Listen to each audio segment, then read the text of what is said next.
பார் நாகராஜன் ஒருத்தன், பார் நாகராஜன். அதுக்கப்புறம் இந்த அருளானந்தம்னு ஒருத்தன். இந்த அருளானந்தம் வந்து கேஸ் ஹிஸ்ட்ரியிலேயே அருளானந்தம் வந்து ஏன்டா இதெல்லாம் செஞ்சீங்க அப்படின்னு கேட்குறாங்க. இவங்க ஒரு கேங்கு பேர் வச்சிருக்காங்க.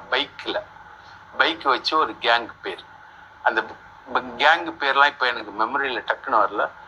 அதுதான் வந்து அந்த கேங்கு வந்து முழுக்க பெண்களை வந்து அப்போ ஏடிஎம்கே சேர்மனா இருந்த கிருஷ்ணகுமார் அப்படின்றவர்கிட்ட அனுப்புறதா சொல்றாங்க.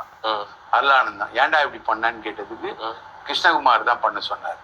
கிருஷ்ணகுமார் யாருக்கு ரொம்ப நெருக்குன்னா பொள்ளாச்சி ஜெயராமனுக்கு ரொம்ப நெருக்கம். பொள்ளாச்சி ஜெயராமன் யாருக்கு? பொள்ளாச்சி ஜெயராமன் ஃபேமிலியில பொள்ளாச்சி ஜெயராமனுக்கு ஆல்ரெடி நிறைய மனைவிகள். அதெல்லாம் பொள்ளாச்சி ஜெயராமன் டைரக்டா இல்லை, பொள்ளாச்சி ஜெயராமனுடைய மகன் பிரவீன் பேர் தான் வந்து பெரிய அளவுக்கு அடிபட்டுச்சு.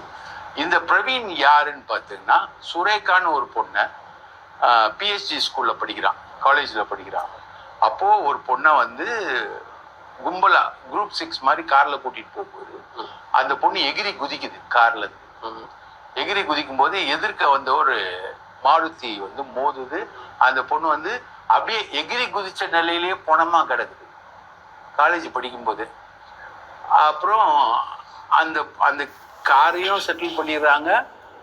நான் தேடி போறேன், அந்த சுரேகான்ற பொண்ணோட வீட்டுக்கு போறேன். அவங்க அப்பா கையெடுத்து கூப்பிட்டாரு, நாடார் கம்யூனிட்டி. அவங்க கையெடுத்து கூப்பிட்டாரு, சார் வேணாம் சார் விட்டுருங்க சார், வேணாம் சார் விட்டுருங்க சார். அவ்வளோ பயந்து. ஆனா அந்த மாருதி கார் இருக்குல்ல, அது வந்து கேரளா கார். அவங்க வீட்டுக்கே போறேன், பாலக்காட்டுல. அவங்களும் சார் செட்டில் ஆயிடுச்சு சார், எல்லாம் ஒன்றும் பிரச்சனை இல்லை சார். அந்த மாதிரி இவன் அதுக்கப்புறம் இவனை வந்து பெங்களூர் லா காலேஜில் படிக்க வச்சு, அந்த காலேஜ்ல இருந்து மாற்றி லா காலேஜ் படிக்க வச்சு இவர் அடிக்கடி பொள்ளாச்சிக்கு வந்து போவார். இந்த கேங் எல்லாமே லீடர் வந்து அந்த பையன் தான், பிரவீன் தான். இது எதுக்கு வீடியோகிராஃப் பண்றாங்கன்னா, இது வந்து வீடியோகிராஃப் பண்ணி அவருக்கு அனுப்புவாங்க, யாரோ மேல இருக்கிறோம்.